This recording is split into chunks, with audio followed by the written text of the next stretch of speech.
This week on the Virtual Skeptics, Bob is hot and cold on climate change. Eve is sending out her thoughts, whatever that means. Barb is taking a selfie. And Tim is wasting time on Facebook. I'm your host, Brian Gregory. I had this whole thing planned. It was going to be funny and shit. And trust me. This is Virtual Skeptics you're watching. Thank you. Sorry, we've already disappointed. We were just mentioning we should have some humor on this show, and I'm just not sure that's the way I want to go. We laugh a lot at ourselves. Yes. We take the show in a different direction. Certainly. Okay, so let me introduce the crew before they banter too much. First up, we have Bob Blaskowitz, CSI's conspiracy guy, web columnist, blogger, Skeptical Humanities, and Skepticality contributor.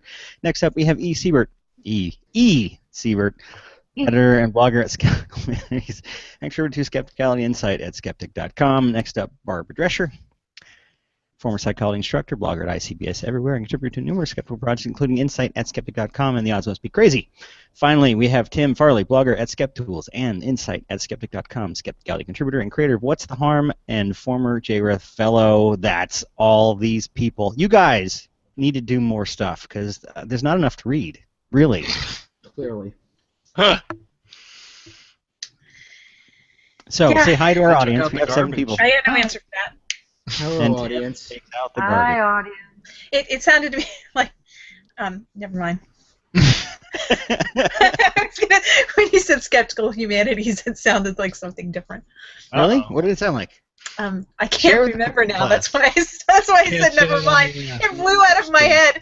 But it was funny when it happened. It's too inappropriate for the internet. Oh. No, it wasn't inappropriate. Wow, It was that just must be really bad. Yeah. I just forgot. It was really funny though. Oh. At So the there we time. go. We're going to think about humor and not share it with the audience. That's our plan from now on. If you're watching the show and you want to be funny, we're I not. meant to share something funny. I just forgot it So before I did could so say did cool. Brian. It's cool. This is interesting. It's Well, okay. look, the audience has their responsibilities too. This is That's true. true. Provide the humor, damn it. So, I know. what did it sound like So- when you said Skeptical Humanities? Anyway. Okay. So, as I was saying, trying to do a show here. If you're watching and you want to be funny, because we're not, you can contribute to the shenanigans in a few ways. Tweeter Tweeter it. on the Tweeter, which is the other thing, not Twitter, Tweeter. You can use hashtag Virtual Skeptics and get our attention. You can also comment on the YouTube channel, and I'm turning it on now because I forget to turn it on. Until now, every stinking show, there's a Q&A app on Google+. You can ask us questions, so we can tag them as we answer them in the show, if we can do that. If we don't have a good answer, we'll probably tag it and make fun of you. No, because we don't be funny here. See? Okay, so we have a few things we do at the start of the show every day, including the stuff we're doing right now and stuff like that and things. And Tim, what's this week's trivia question? Get me out of this. Get me out of here! This week's trivia question is about an anniversary that's coming up, a 70th anniversary. Wow. December 5th, 2015 will be the 70th anniversary of what famous incident well known in skeptical lore? I That's think all I I'm know gonna- that one. I know this one too. 70th anniversary of... I got nothing. Anyone? Bueller? It's not Bueller. my birthday. It's not your 70th birthday. Yeah, I was going to say, that's older than all of us, I think.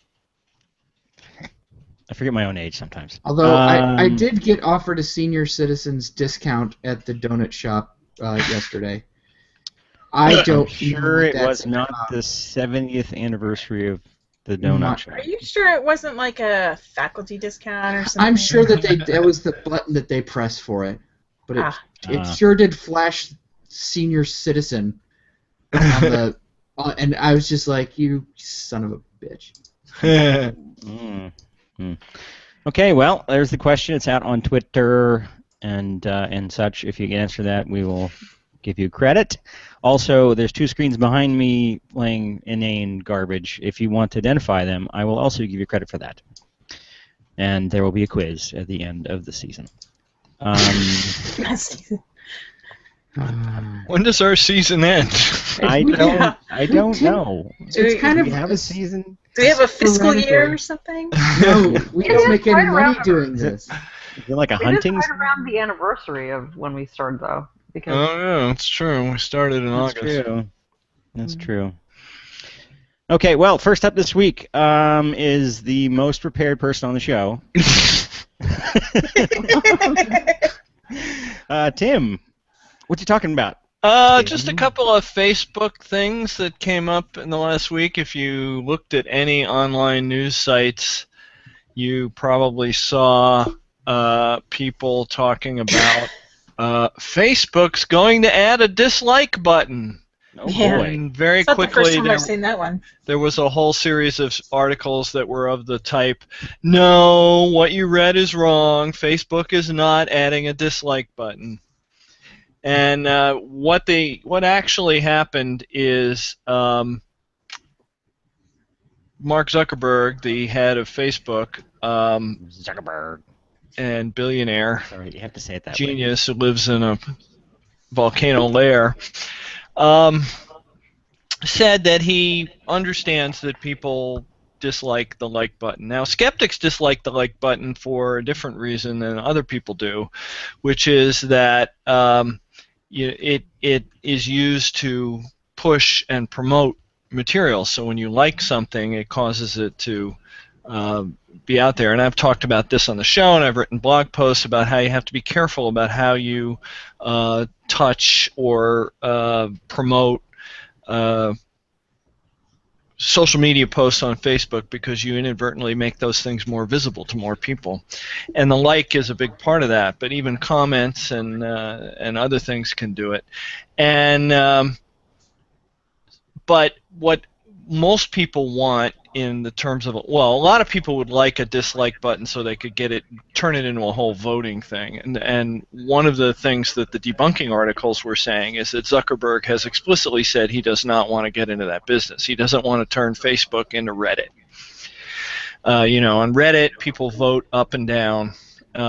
So you get these sort of crowd, mass efforts of, we hate this story so we vote it down, or we love this story and we vote it up, and stupid things rise to the top sometimes. And the idea is that mostly it's a meritocracy, but a lot of times you get this weird crowd behavior sometimes, and things get pushed in weird directions. And I think Zuckerberg doesn't want to get into that, because we all know how people flag stuff on Facebook that they don't like, and things get deleted by Facebook's automated algorithms simply because somebody got angry at you. So it's not going to be a dislike button. What it's probably going to be is something like an emoji, or something where you can express interest without saying the word like. So that, for instance, if your friend tells you a sad story or something terrible happened in their family, you can express empathy with the story, and express interest in the story without using the word like, Oh, so basically a dislike button.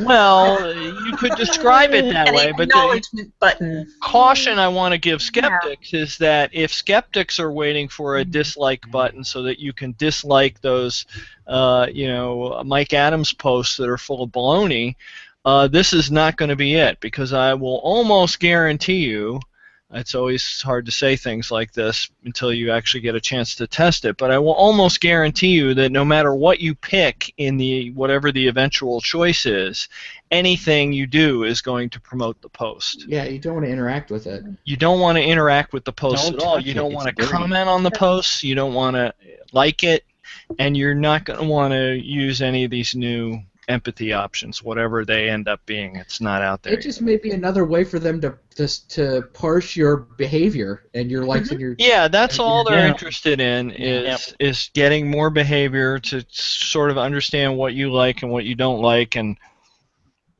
what you might be interested in to make you more attractive to advertisers. Because remember, on Facebook and any other service where the service is completely free, you are the product. Your attention is being sold to advertisers. Just me?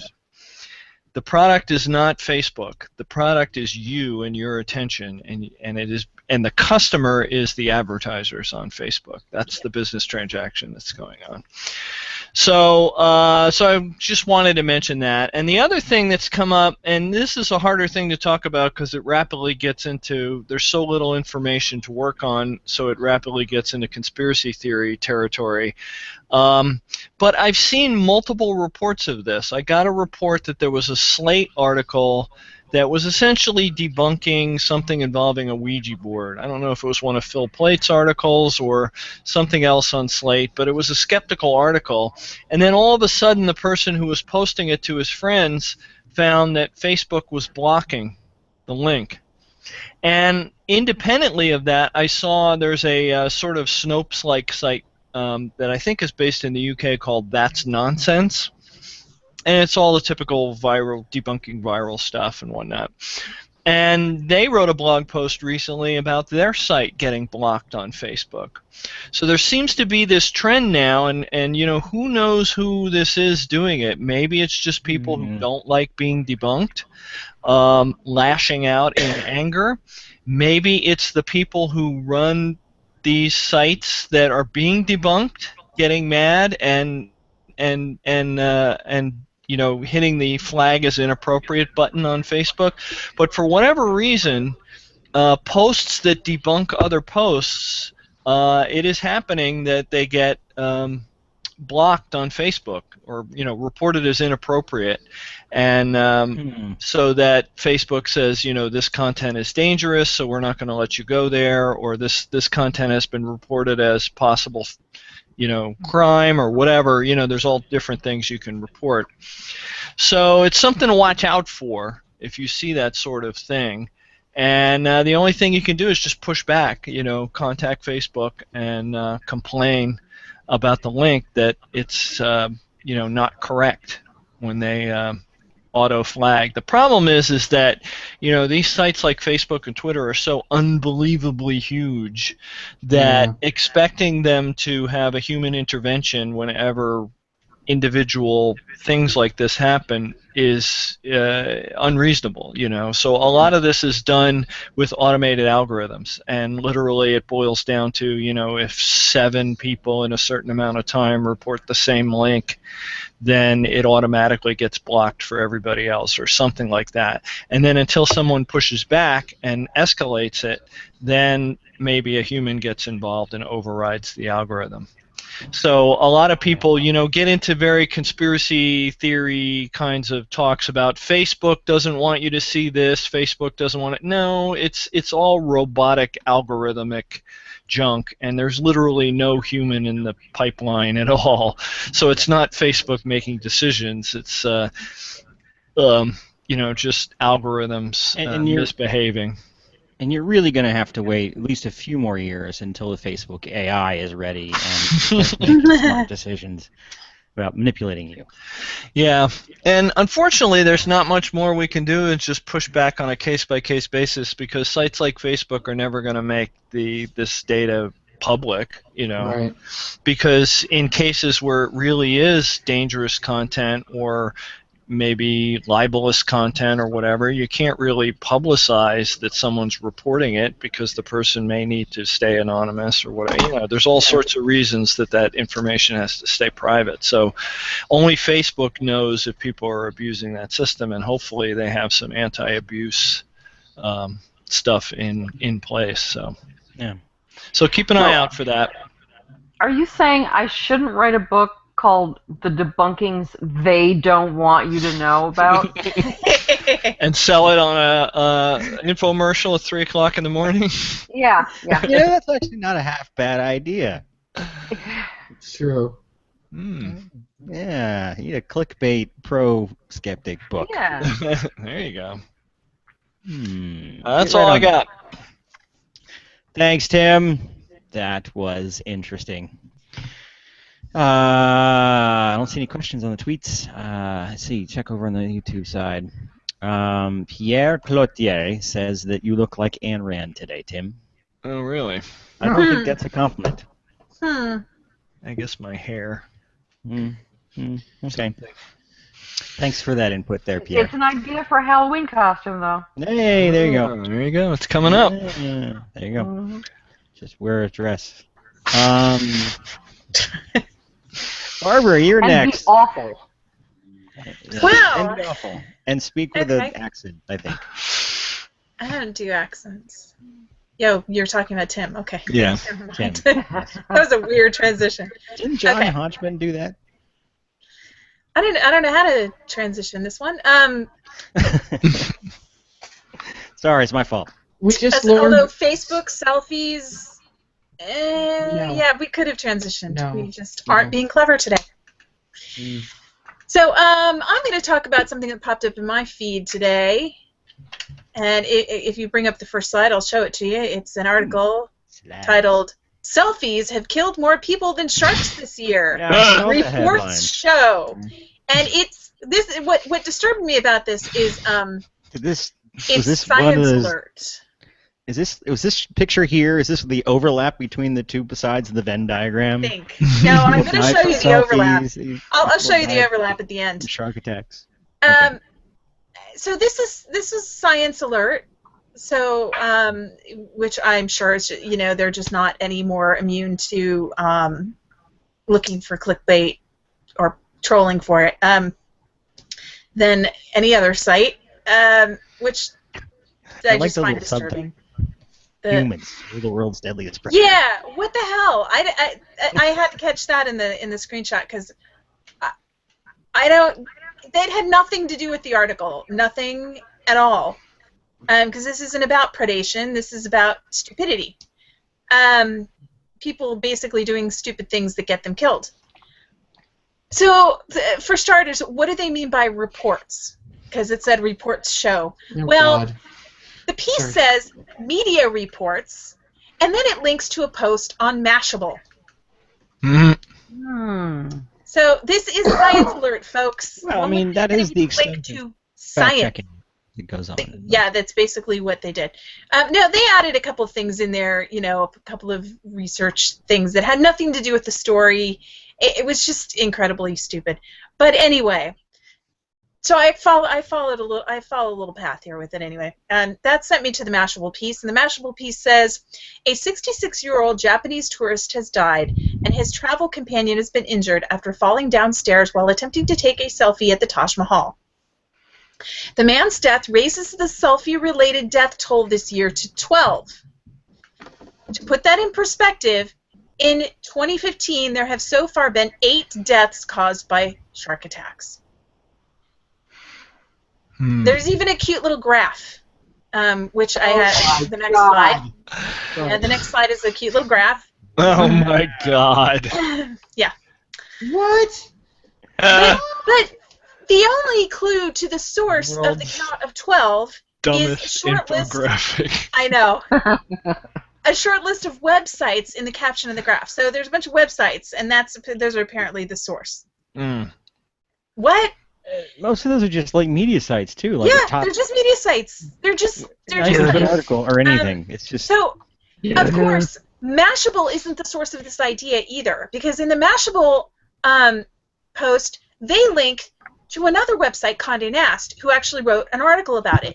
And Condé Nast pits shark attacks up against selfies. They say, believe it or not, those shark attacks have been far less dangerous to travelers in 2015 than one tourist activity for most of us hits about as far from fearsome as gummy bears.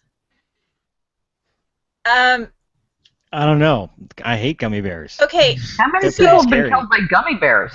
well, they're saying Bet that you they don't have a diabetes? statistic. they're saying that selfies are not fearsome things, not things to be afraid of, and they're also saying that I don't know. They're shark attacks have been far less dangerous than taking selfies. Far less dangerous. Yet in this same piece, they compare 8 confirmed deaths of shark attacks to 10 selfie-related deaths. Okay, so Wait, it says 12. that's the article that linked to the Condé Nast article. Oh. Okay, so it's the Condé Nast article is a little older. More. So now I'm For those criticizing people. the idiotic reporting here, but the truth is that selfies they probably are tons more dangerous than sharks for many reasons, including the fact that few people swim with sharks. Well, it seems that like half the population is snapping pics of themselves several times a day. So they've got including numbers. with sharks. Well, that doesn't make it Including dangerous, sharks. though. It just means they're doing it a lot. It is dangerous. It is dangerous because it often happens the same way that talking on a cell phone is dangerous. It's usually a distraction. So it depends on what you're doing with it. It's not the selfie itself, but why people are taking the selfie and when they're taking the selfie. Okay, but these numbers make absolutely no sense at all. I mean, there were reports that Russia has launched a safe selfie campaign because apparently dozens of people have died and many more have been injured in selfie-related incidents. Wait. So Who's trying to do that? hold it. So let me get this straight. Yes. What's the guess population of Russia? What is it? I don't know. Billion people? I don't know. Some big number that most people don't even understand how big it is And anymore. there's not. And- It's not. It doesn't have like an ocean. People would be Okay, swimming in yeah. either. But So no shark tags. the point is that 12 people out of the no, big dozens. number. Dozens. They just said dozens. Dozens. They didn't actually give a number, and this is part of the problem. So okay? 24. I don't know. But they did. Well, I'll tell you some stories that actually taking. I actually don't even think this safe selfie campaign is that bad of an idea because I think they are. It is a. I'll talk about that in a minute. But the whole point here, is that there's absolutely nothing scientific going on here. This is science alert, and yet there's nothing scientific about any of this. To be scientific, we'd have to actually study this issue systematically, and that means that we would have to define our terms, like what does it mean to be selfie-related? Does that mean that somebody was taking a selfie when they died, or is it that taking the selfie has to be the cause of death? Because to get to those numbers like 10 and 12, which are really, really low, in the cases that they're talking about, taking the selfie itself was actually what caused the death, and I'll explain why. But if we don't have a definition for that, then we're just being stupid. And we need to look at official records of accidents and incidents, not just rely on media reports and just Googling it and seeing how many hits we get. Okay, so where did the story come from? Well, most likely somebody just happened to read a story about a selfie-related death, because it happens, and they decided to Google it. And I think it's actually more interesting to look at why there are so many selfie-related injuries and deaths. So let's talk about that for a few minutes. I think the most disturbing and probably the most common are those who are distracted, especially since there are probably a lot more than we even know about, just like people texting and driving. I mean, we don't always know who was texting before they got into an accident. How's that looking, Tim? Well, So- Bob and Eve already posted one, so Yeah, There's- I gotta add if you some- I don't have a device with Stupidity. me. If you Google this, though, there's some pretty disturbing stories. I mean, there's a 32-year-old woman who posted selfies and a happy status about how this song makes her feel happy seconds before she died in a head-on collision, and the only I heard about that. the only cause that they can find for that is that she was distracted. And there have been lots and lots of falls. Like the fall from the Taj Mahal, people falling off of cliffs. I mean, because they're taking not just selfies, but when having friends take pictures of them, they do something stupid like step over a railing when they're not supposed to. More than one person has shot themselves dead when they were trying to take a picture of themselves, a selfie of themselves with a gun held to their head. More than one person. Wow. That's Hit the incredible. wrong damn Did they button get- again. Did they get Darwin Awards? Yeah, 'Cause I they would. should. I would give one to them. I mean, honestly, you put a gun to your head and try to take a selfie and shoot yourself. Think about how many people And have it's done it. loaded. Why does it need to be loaded? think about how many people have done it and not killed themselves. I mean, it's just to get to that number. It's just, and then there are all the thrill seekers. Like the next slide is David Cornach, whatever. Oh yeah. He was arrested for taking a selfie on the Brooklyn Bridge. And apparently they've had to shut down, or they've had to cordon nice off selfie stick.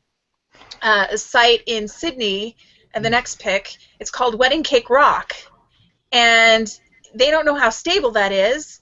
And people used to just take pictures of it, and apparently now there's like this threefold increase of people taking selfies. You know, that guy is dangling his feet off of what is essentially a 6-story building.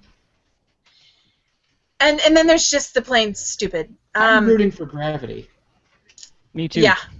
Is there more slides? Well, Gravity would mean there are, but not yet. Okay. Gravity would mean though that we'll lose that rock, so I'm not really voting for Gravity there. But anyway, there are people that apparently putting Humans a bunch. ruin everything. They do. They're putting themselves and the Tour de France riders in danger because people are walking out into the street during the Tour de France to take pictures of themselves with the riders. In Colorado, a park had to be closed because they couldn't get people to stop taking selfies with the bears. And I do have a selfie with the bear shot, but if you that's the next slide. If you Google selfies with bears, you'll see a bunch of stuff like this. What is wrong with this woman? She turned her back on a freaking bear. You don't do that. Well, it's a small bear. It only take a small bite. It's a small bear. Yeah. Now, it's a black bear. It's probably not going to maul her very badly, but you don't turn your back on a bear. I mean, in Yellowstone this year, a woman was injured, seriously injured by a bison. She was like, they thrown in the air, and actually, because she was taking a selfie. And actually, there were 6 incidents with bisons this year. 6 injuries. And most were because people got too close while trying to take pictures. We saw, when we were there, firsthand, people walking way too close to bison that were angry as the rut season was starting, too. I mean, just stupidity. I saw like 2 or 3 people walk right up to an elk. I mean, like, right within 2 feet of these elk in Mammoth. Just stupid people. The biggest no-no when dealing with wild animals, though, is to turn your back on them, especially predatory animals like bears. But you just don't turn your back to them, and to take a selfie, you kind of have to do that. But I thought it was really interesting, though, that they predatory elk. Yeah, well, elk will go after cars. They will down and go and maul you. There are great videos online. You laugh, Bob. You watch those videos. You watch the videos online. Ramming the sides of cars for no reason. They will do it, and they have big that's true. cameras. They can hurt you, seriously. I love the pedantic arguments that people got into about in some of these comment threads on these stories about. There was one where a woman fell off a bridge and while taking a selfie, and on the way down she grabbed at some overhead wires trying to stop her fall, except they were for an electric train, for a tram, and she was electrocuted on the way down. So people were saying, "Oh, so the selfie didn't kill her. She was actually electrocuted, so that shouldn't count." It's like, okay, she wouldn't have fallen off the bridge. Yeah, she wouldn't be there. Oh my God! I occasionally get into arguments with people about stuff like that on What's the Harm response email. You know. Same sort of argument. It's like, well, homeopathy didn't kill that guy. He died of the disease he was treating with the homeopathy. It's like, wait, back up a bit. Yeah. There's such a thing back up a little bit more. Back up a little bit more. Back towards the edge. Backing up. Keep it. Bob, I just want to remind Bob that in Wisconsin, our garage door was damaged by a deer. A random deer. There you go. Yeah. There you go. So I wondered why this article was comparing the selfie thing to shark attacks. I mean, I think that people are pretty aware these days, at least, of how rare shark attacks are. You know, I think we're kind of past those days of people being terrified of shark attacks. Yeah, and I think even if those shark attacks were rare, death from a shark attack is probably even it's more extremely rare. It's extremely rare. And death by selfie, I mean, you don't count that by Googling that and finding 12 hits and then saying that 12 people died. No, people die all the time because they do stupid stuff. But Google They knows do. everything. And it's just that, you know, it's that one decision that you made in just a few seconds that can just destroy everything, you know, just take your life.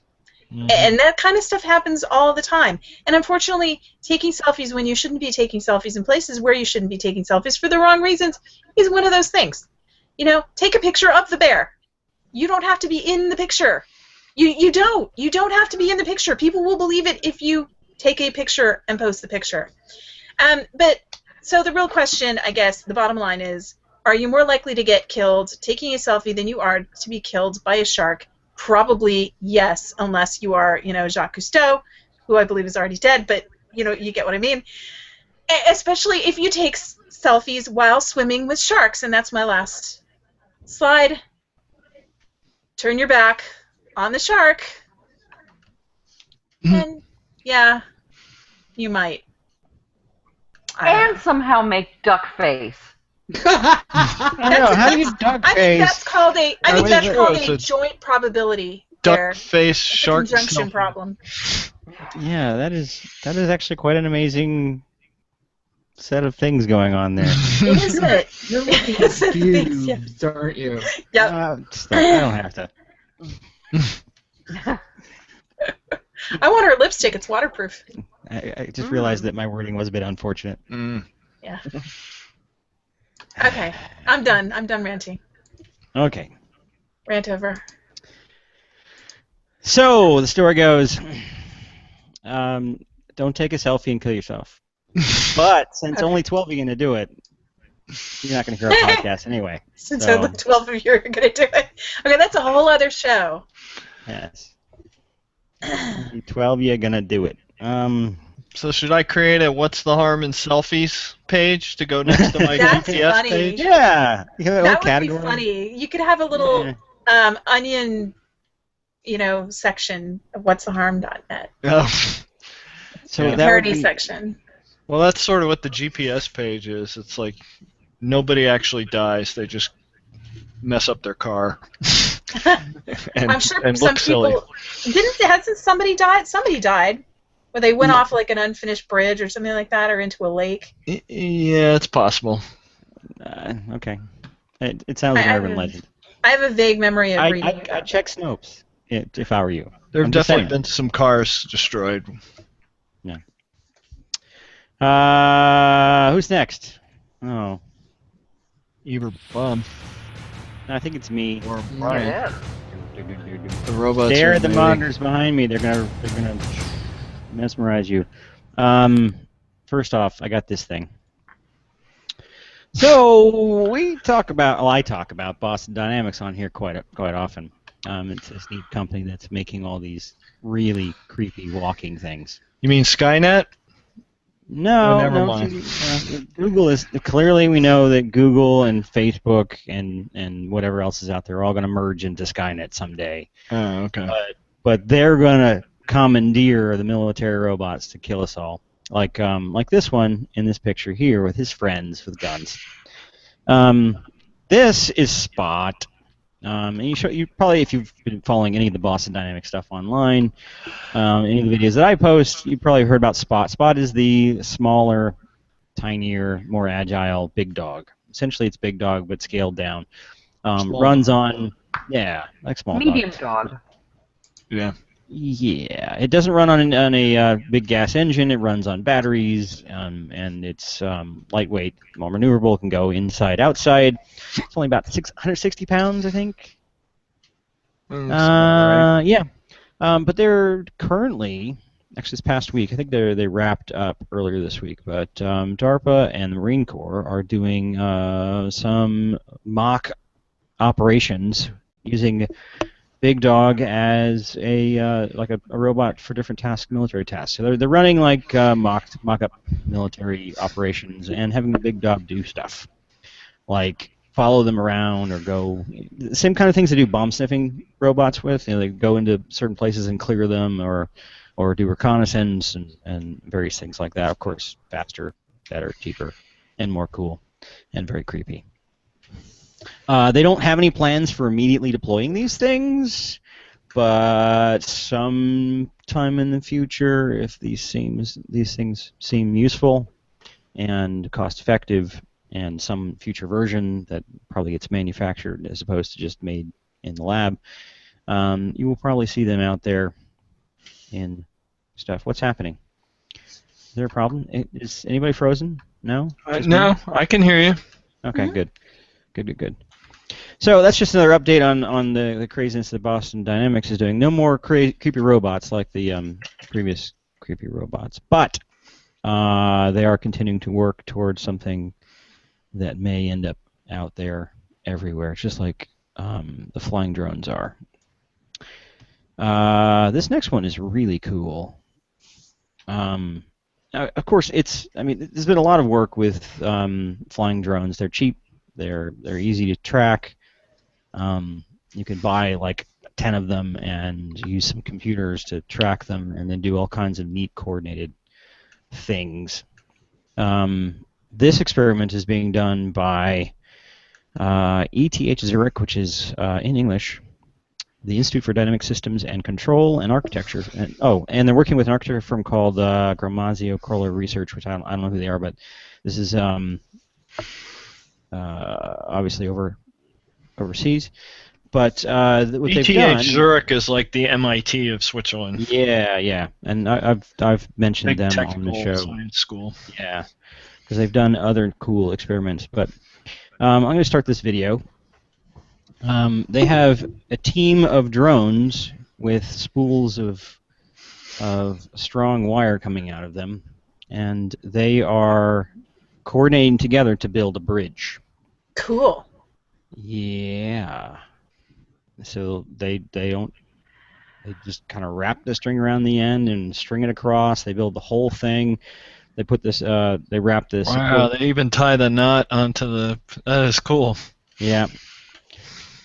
And they did have to mention in the article that there is, if you look to the top of the screen, there are cameras, and there is a computer system that's following them with those little balls on them.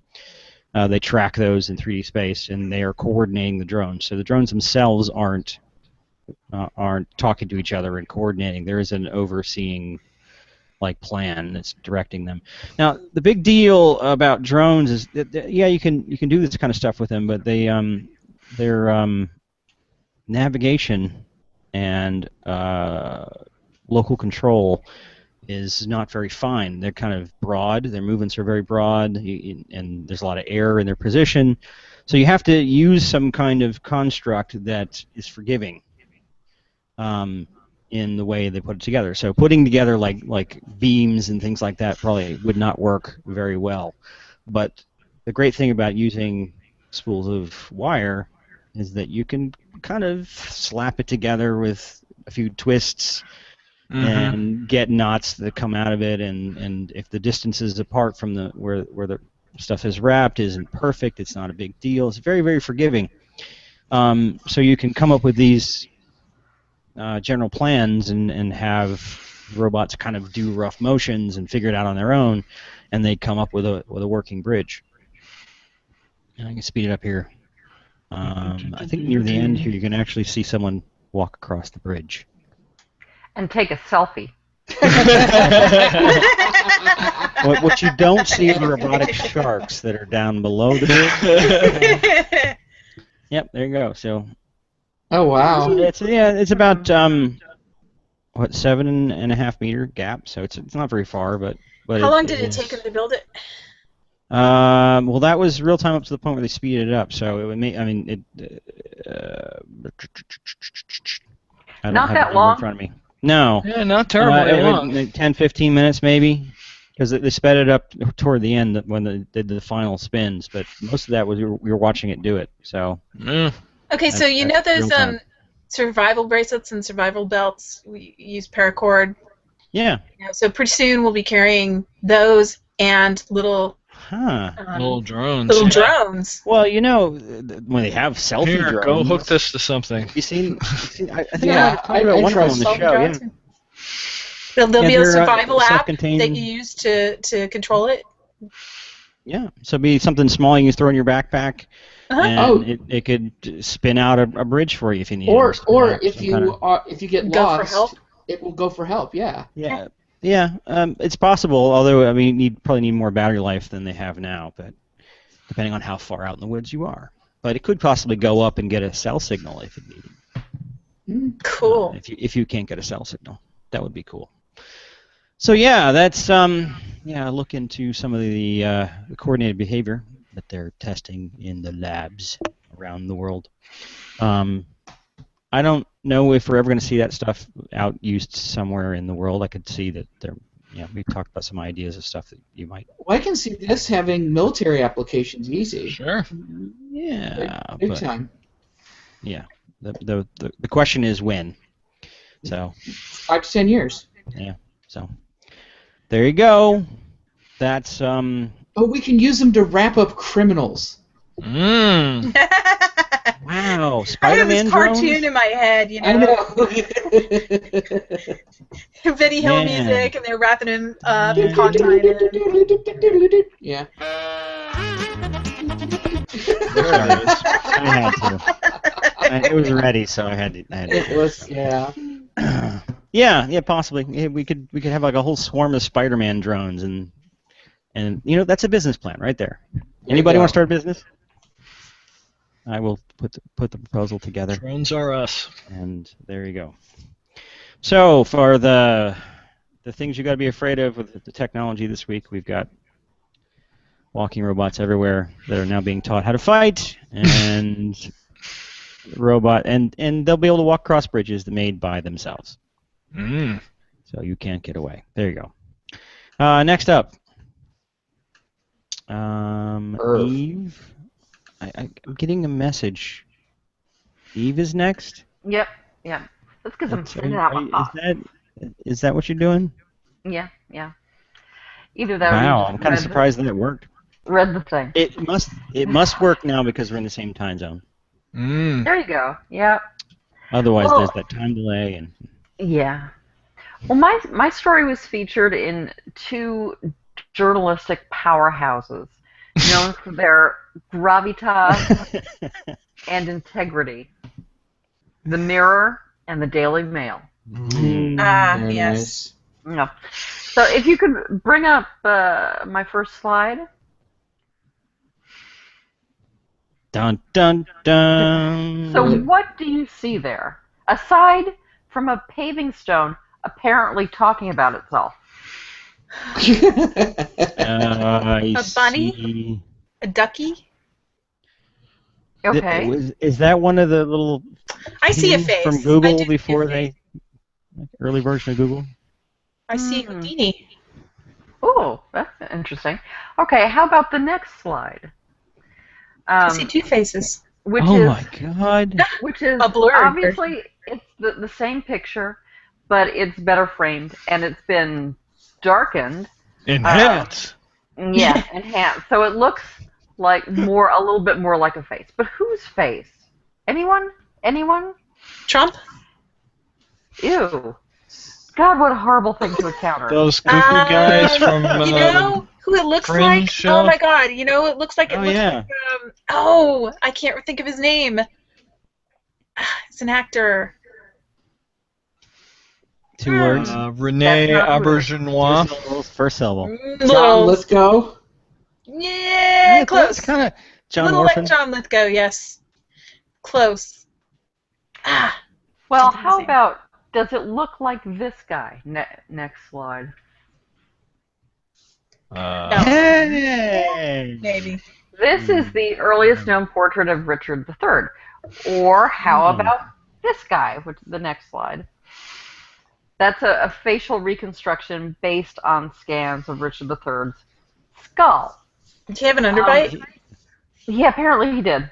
Actually, there were Huh. in the stories there are pictures of the skull, and you can, of course, the skull in situ, not in perfect shape, but it does look like he did, in fact.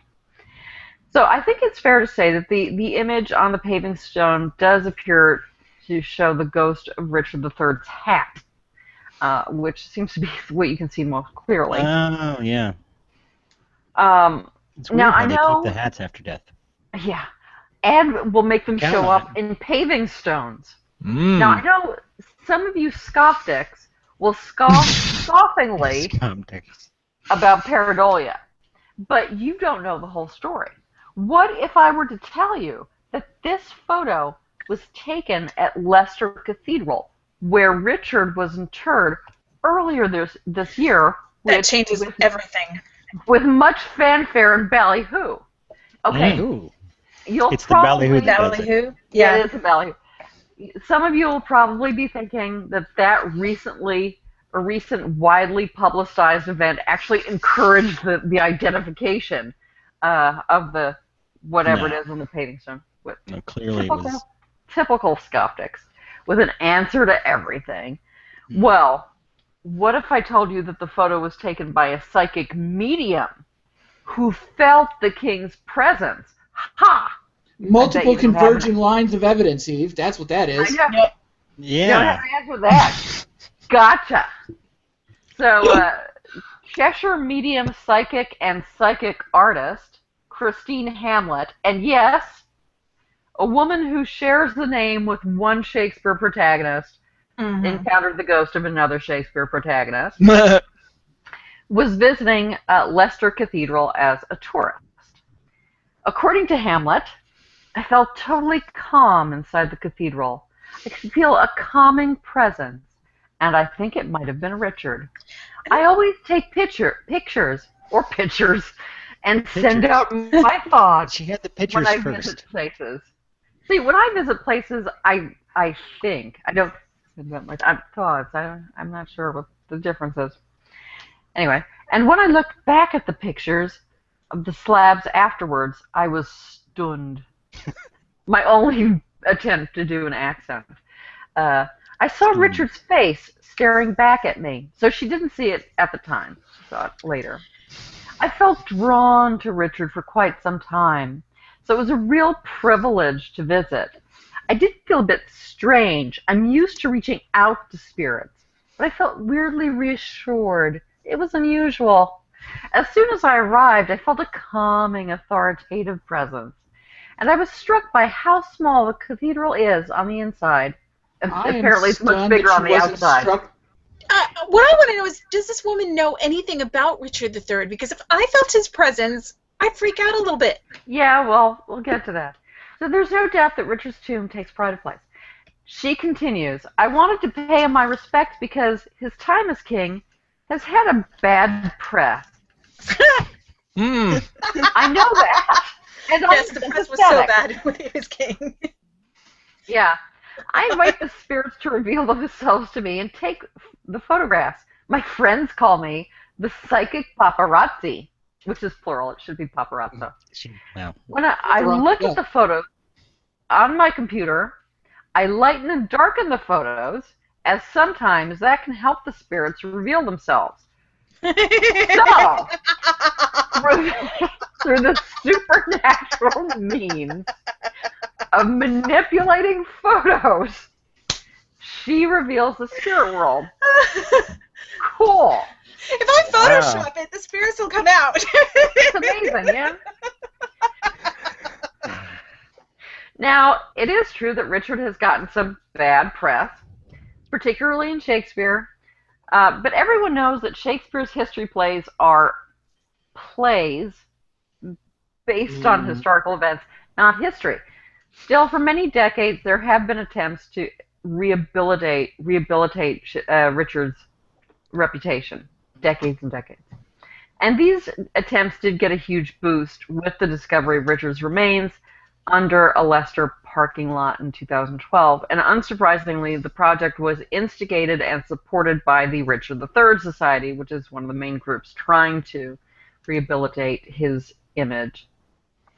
And then the pomp and circumstance of his reburial also helped the sort of whitewashing of his reputation. So while he may have been no worse than a lot of monarchs of his day, and he does seem to have had some admirable qualities, like he was a good administrator and he seems to have had an interest in the poor, he did have a dark side. And it seems very likely that he did in fact have his nephews, the princes in the tower, whom Hamlet has also photographed, killed.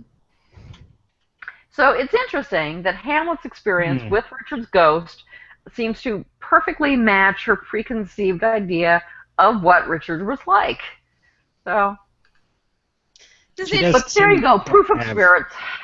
Case She closed. reminds me of those people that write serial killers in prison.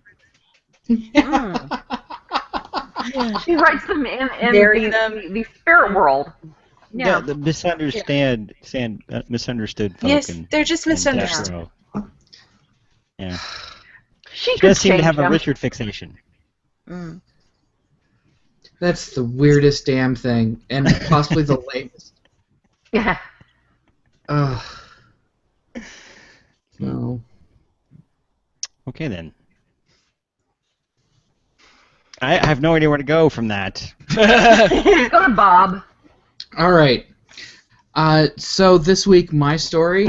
Well, Just cut me off. And are you doing something? No, go ahead, dude. I can't look at the screen. I'll be while... over here. I'm gonna take some. Okay. So this week I decided that corporations are just enormous sociopaths. They don't give a tiny crap about you at all. I try to be generous of spirit to give They even. aren't people. Yeah, but they are people sociopaths. They're designed to just not give a crap about you, to not act in your interest in any way. They're completely self-absorbed. But I tried to be generous, to think that even a big corporation, that it might be made of incompetent people, not malevolence, but not anymore. This week Volkswagen revealed that it had been cheating on emissions tests by including software on board that their diesel models that altered the exhaust based on whether or not they were being tested, and then would switch to a dirty mode when they weren't being scrutinized. General Motors was whopped with a $900 million fine for hiding an easily fixable defect that killed well over 100 people over a course of a decade. And now, an investigative report from Inside Climate News found that Exxon, during the 1970s and 80s, produced lots of good, innovative research about climate change, and then, for some reason, in the late 80s, began sowing doubt about the effects of CO2 in the atmosphere that they had originally helped establish. I first heard about this on the Media podcast, which I love. It's like my lanyard. They interviewed one of the producers of the report, Neela Banerjee. She was apparently looking through a transcript of an early congressional hearing on the topic of greenhouse emissions from the early 1980s, and just kind of idly did a text search for Exxon and found an Exxon scientist on this panel talking about climate change. And from there, she and others went to see what the company was doing back then. What they found is that they were doing a superb job doing groundbreaking research into carbon emissions. So at this time, the carbon cycle, there were a number of variables that would factor into the effect of CO2 being pumped into the atmosphere. Not all of the variables had figures assigned to them. One of the big ones was the rate at which CO2 is absorbed by the oceans, and this was not well understood at the time.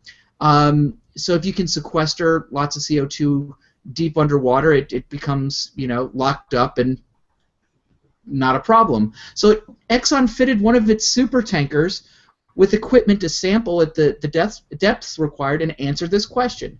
And they came up with the answer. That's not enough goes down there.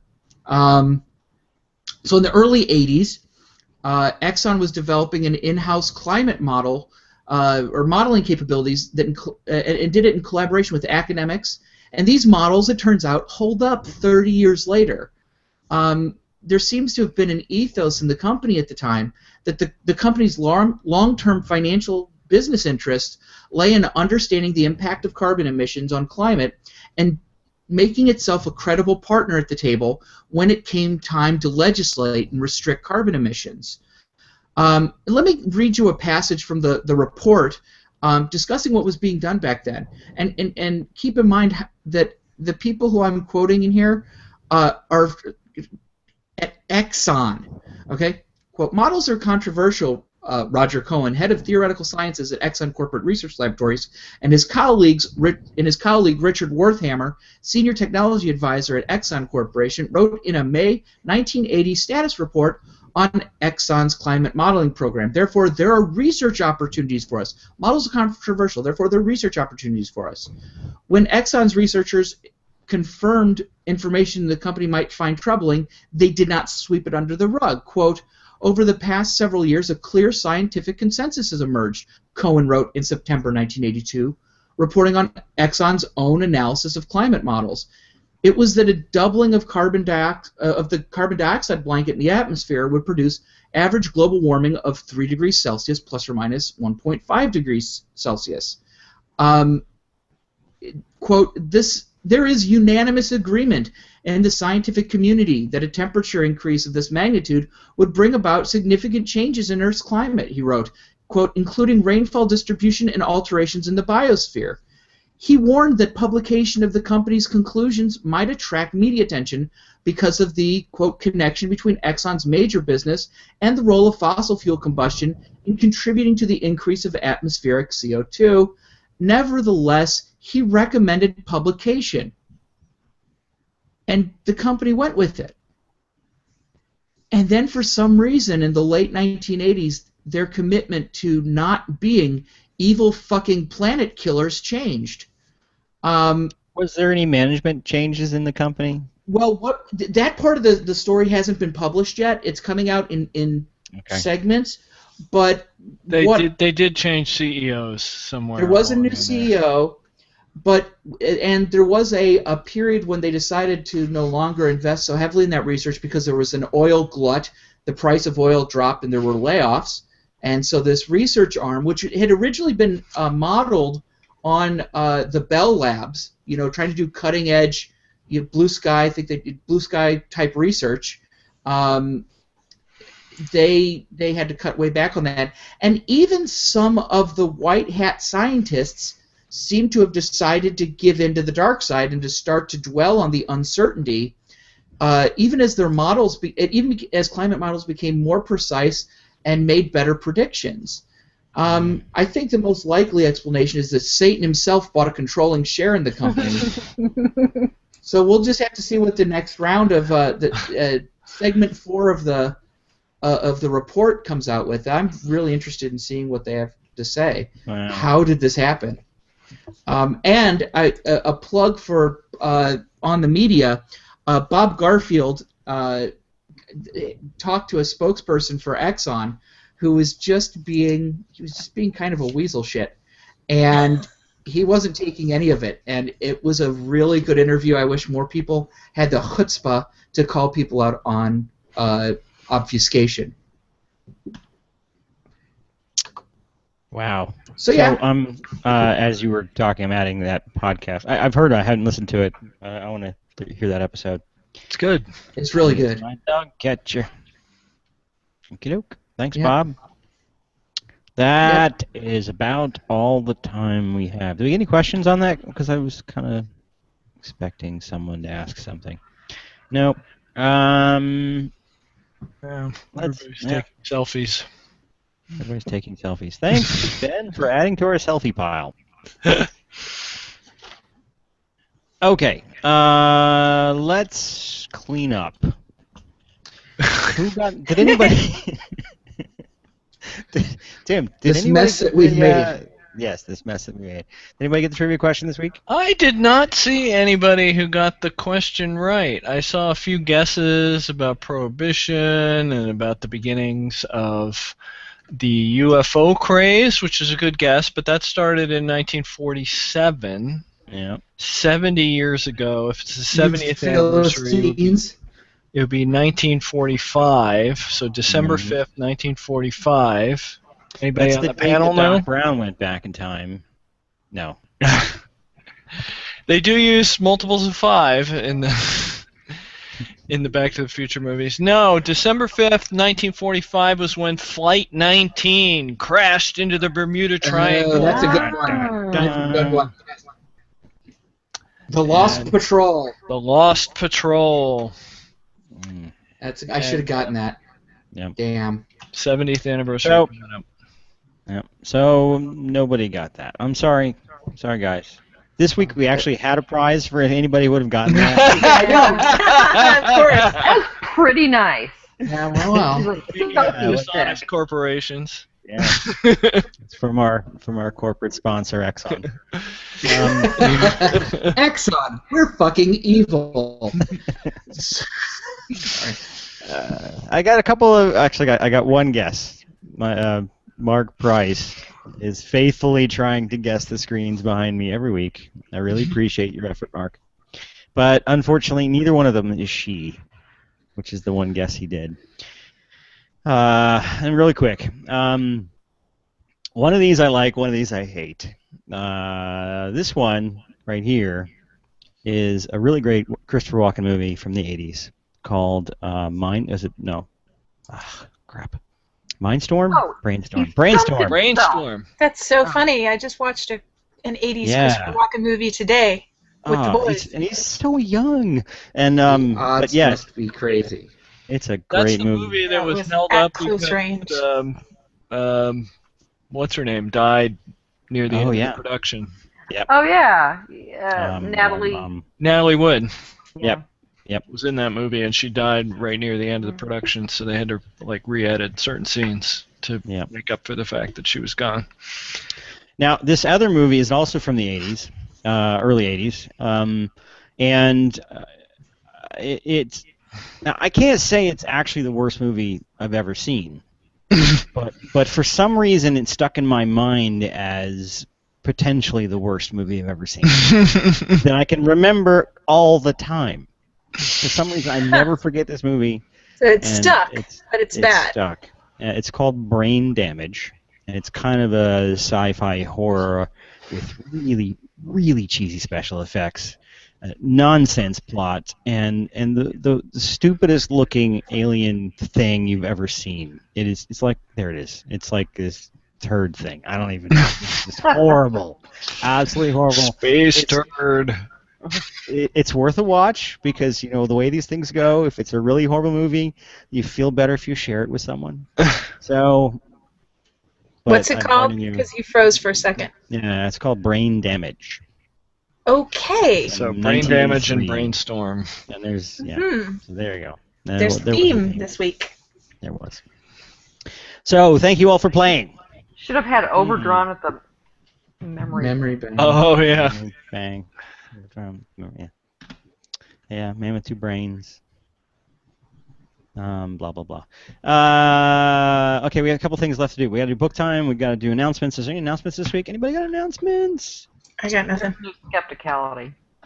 So there's a new Skepticality out featuring Derek's interview with James Randi from Dragon Con, which should be interesting. I didn't. Yep. Oh yeah, I saw the parade pictures with Randy and someone dressed in a.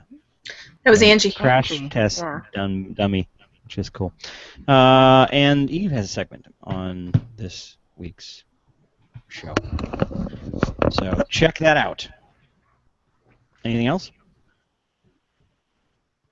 Going once? Going twice? No, nothing else. Book time. Who wants to go first? I will.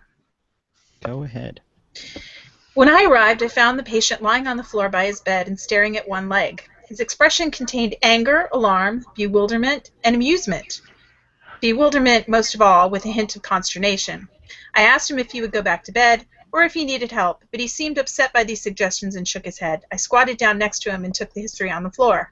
He had come in that morning for some tests, he said. He had no complaints, but the neurologist, feeling that he had a lazy left leg, That was the very word they had used.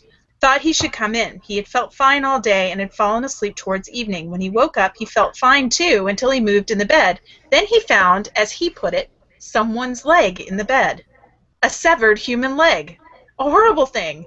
He was stunned, and at first with amusement and disgust. He'd never imagined such an incredible thing. He felt the leg gingerly. It seemed perfectly formed, but peculiar and cold. At this point, he had a brainwave. He now realized what had happened. It was all a joke. A rather monstrous and improper, but a very original joke. It was New Year's Eve, and everyone was celebrating. Half the staff were drunk, quips and crackers were flying, and a carnival scene. Obviously, one of the nurses with a macabre sense of humor had stolen into the dissecting room and nabbed his leg, and then slipped it under the bedclothes as a joke, while he was still fast asleep. He was much relieved at the explanation, but the feeling that a joke was a joke, and this one bit was too much, he threw the damn thing out of the bed. And at this point, his conversational matter deserted him, and he suddenly trembled and became ashen pale. When he threw it out of the bed, he somehow came after it, and now it was attached to him. Ooh. I know exactly what that is. Yep, I know what it is. Who's next? Go. Andy. We're going, go. Bob already. Yeah, go. On June 6, 1916, the first two new polio cases of the summer were diagnosed in New York City. At the time, polio, or infantile paralysis as it was often called, was a mysterious and frightening, although not terribly common childhood illness. It had been quietly persistent presence in human populations for thousands of years, but continual widespread epidemics didn't appear until the 1880s. The virus quickly made up for lost ground. In the first decade of the 20th century, countries around the world were ravaged by outbreaks, especially during warmer weather. That's cool. That's cool. Good. Yeah. Who's next? I can go. Go. The first time Angel met Braxton had been in the lawyer's offices in the headquarters of the Southern Nevada Water Authority. The man had a floor-to-ceiling view of Carson Creek, Cypress One's fly fishing river, where it cascaded through various levels of the arcology before being pumped back to the top of the system to run through a new cleaning cycle. A big, expensive overlook onto rainbow trout and water infrastructure, and a good reminder of why Braxton filed his lawsuits on SNWA's behalf.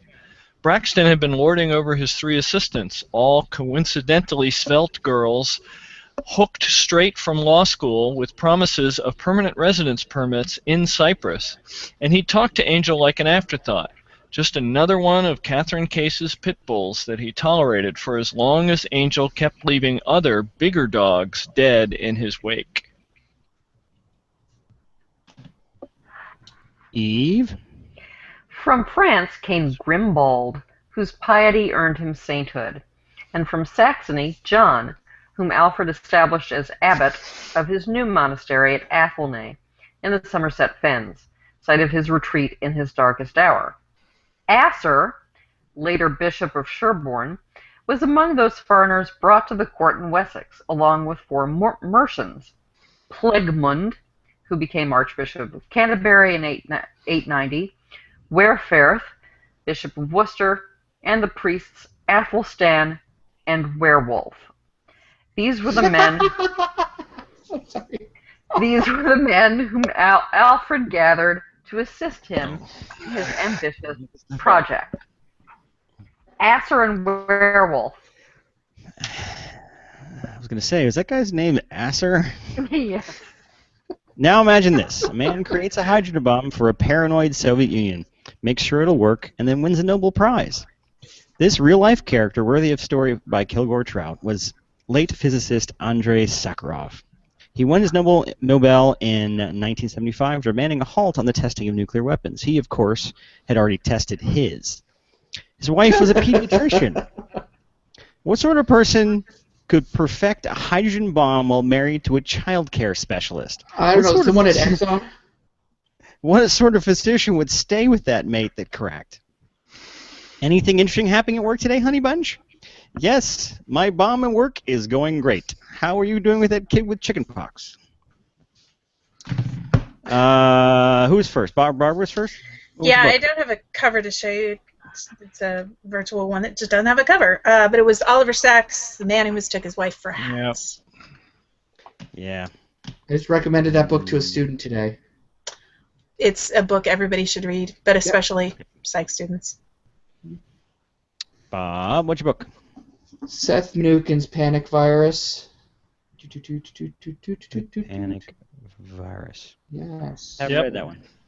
It's very good. Cool. Tim?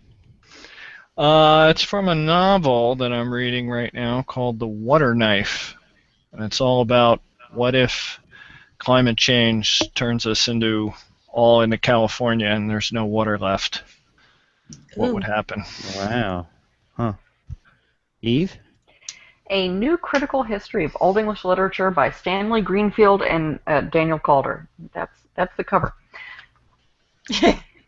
That's the spine. You have great covers today. Yeah. Yeah. Yeah. Mine, as everyone could know from the Kilgore Trout reference, is a Kurt Vonnegut book. It's one of my old favorites, Timequake, which I love the concept. I love that book. Yeah. I didn't recognize it. It's been that long since I've read it. Yeah, it's been a long time for me to read it too. I don't remember if I've done it on the show before. Maybe I have. I think you have. I think a number of times. Yeah. Oh, that's why. But I remember buying that definitely book when it came out. One of his last full novels, wasn't it? If not his last. Yep, not his last, but it was close. Yeah, it's a really good concept about the entire world having to, due to some quirk in physics, have to relive, I don't know, how many years was it? The last, 10 years, exactly as it happened before. Ooh. Knowing you're going to make the same decisions. And having to do it anyway. Yes, I love that idea.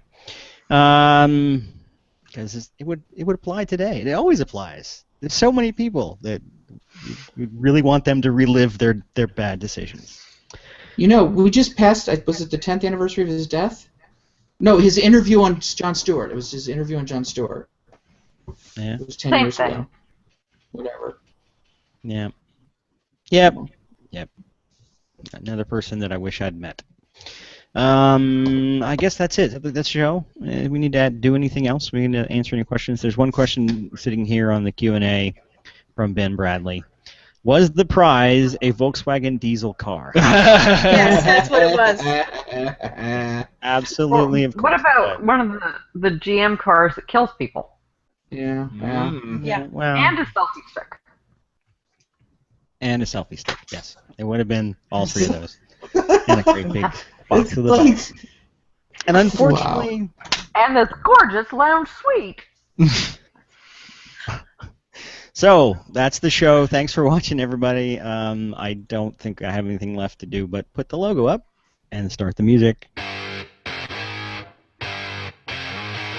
Virtual Skeptics is an independent production of whatstheharm.net, Skeptical Humanities, myself, ICBS Everywhere, and Dalton News. Our logo was designed by Sarah Mayhew at sarahmayhew.com. Our theme music is by Music Hint and Use the Fish. Take a selfie. It would work. No? Okay.